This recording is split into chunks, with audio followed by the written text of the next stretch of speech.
Pelo sinal da Santa Cruz, livrai-nos Deus, nosso Senhor, dos nossos inimigos. Em nome do Pai, do Filho e do Espírito Santo. Amém? Podemos sentar. Meus amados irmãos, em nosso Senhor Jesus Cristo. Então hoje, com a graça de Deus, estamos dando início a mais um ano litúrgico na Santa Igreja. E o ano litúrgico começa com o tempo do Advento. Vemos o sacerdote revestido de paramentos roxos, não há flores no altar, o órgão toca menos durante a celebração da Santa Missa. Tudo isso simboliza o que para nós católicos? Simboliza o que São Paulo começa a dizer na epístola de hoje. Meus irmãos, ei, acordem, é hora de despertar do sono. A noite passou, o dia se aproxima. O que é a noite que passou? O que é o dia que se aproxima?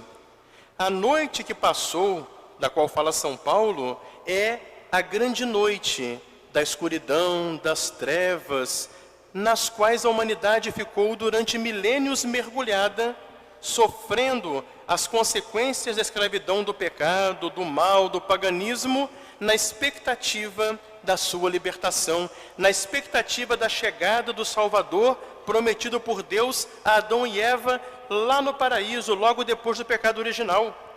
Foram 4.000 ou mais anos, ou seja, milênios, nos quais a humanidade gemia e chorava, experimentando toda a desgraça e as consequências do pecado. A humanidade que se via, portanto, mergulhada na pior das escravidões. Então é esse tempo de expectativa, esse tempo de espera, esse tempo no qual, no Antigo Testamento, entre o povo de Deus, os patriarcas, reis, profetas, justos, suspiravam pela chegada do libertador prometido por Deus. É esse tempo que nós recordamos agora, nessas 4 semanas ou 4 domingos que nos preparam para chegar ao Natal. Então são os milênios da humanidade esperando a salvação. Essa experiência, meus amados irmãos, da escuridão das trevas, infelizmente nós acabamos experimentando-a de novo no mundo de hoje. O nosso mundo, a nossa sociedade secularizada, neopagã, é uma sociedade na qual o ser humano deu as costas para a luz e escolheu ficar nas trevas. O ser humano, o homem, ele quer ser a sua própria luz. E ao querer ser a sua própria luz, julgando-se autossuficiente, descartando Deus da sua vida, o homem entregou-se às suas paixões. E entregue a essas paixões desordenadas, o próprio homem tornou-se trevas. E ele acaba transformando em trevas tudo aquilo que está à sua volta. Por isso nós vemos hoje o mundo, uma sociedade sem esperança, que caminha perdida sem saber para onde vai. Por isso que São Paulo diz, a noite passou, o dia se aproxima, a nossa salvação está perto de nós. Então, meus amados irmãos, celebrar o Natal, nos preparar para acolher de novo o Salvador que vem, é justamente o quê? Nós fazemos de novo a experiência da luz de Cristo em nossas vidas. Todo ano a igreja recorda este fato histórico do nascimento do Salvador.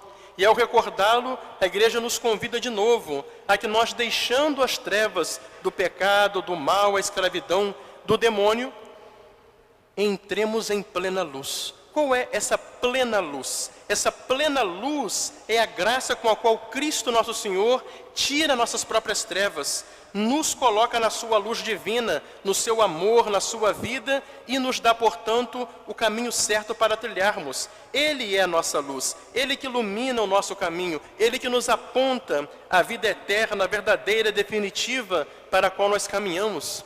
Por isso que no Evangelho de hoje, a igreja começa o ano de novo nos fazendo pensar no final dos tempos.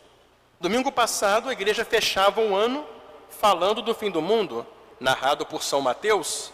Hoje, a igreja nos faz começar o ano de novo falando do fim do mundo, agora narrado no Evangelho de São Lucas. Por quê? Para que nós entendamos o que estamos fazendo nesse mundo. E quando chegar esse momento, como Jesus falou nesse sermão, naquele momento em que houver aquela catástrofe final, e a humanidade toda estiver cheia de medo perante toda a desgraça que será o fim, e então todos verão o Filho do Homem, verão Jesus como juiz que virá refulgente de glória e majestade sobre as nuvens do céu. E naquele momento que ele vier, que ele brilhar na sua glória, no seu poder, naquele momento,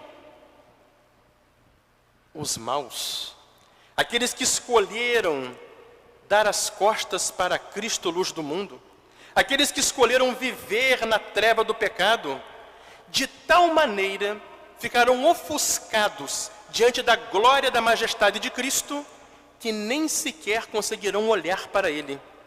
E então irão se precipitar nas trevas eternas do inferno. Mas também, naquele momento, quando o Senhor vier refulgente de glória, poder e majestade para julgar, os bons, aqueles que acolheram a sua graça, que acolheram a sua luz e que deixaram-se guiar por essa luz em cada passo da sua vida, irão levantar a cabeça e irão ver realizada a sua esperança, porque chegou para eles a salvação. É o que Jesus disse, naquele momento do final, quando toda a humanidade estiver cheia de pavor, levantai vossas cabeças, olhai para cima, cheios de esperança, porque chegou a vossa libertação. Então aqueles que a vida inteira viveram guiados pela luz de Cristo, quando essa luz brilhar pela última vez, irão alegres correr para Cristo, porque irão alegres ser por Ele acolhidos entre os bons e por Ele introduzidos no reino eterno, na cidade santa, na glória do céu. Por isso hoje, meus amados irmãos, a igreja usa a palavra de São Paulo para dizer para nós: ei, católico, é você mesmo, acorda! Se o ano que passou foi um ano que você passou, um ano desanimado, um ano relaxado, um ano sem fervor espiritual, perdido nas trevas do pecado, a luz se aproxima, o dia vem raiando, Cristo que vem. Hoje acendemos a primeira vela da coroa e cada domingo acenderemos mais uma e outra vela. Por quê? A luz se aproxima. Então era de nós sairmos das trevas do pecado, acolhemos essa luz da graça de Deus, para que guiados, conduzidos por ela, sejamos por ela introduzidos à luz eterna, a luz que nunca vai se apagar, a luz que não terá fim, que é esse Cristo, que agora acolheremos pequenino, humilde no presépio, mas que um dia veremos glorioso e esperamos ser por Ele acolhidos na eterna felicidade que Ele nos prepara no céu. Em nome do Pai, e do Filho e do Espírito Santo. Amém.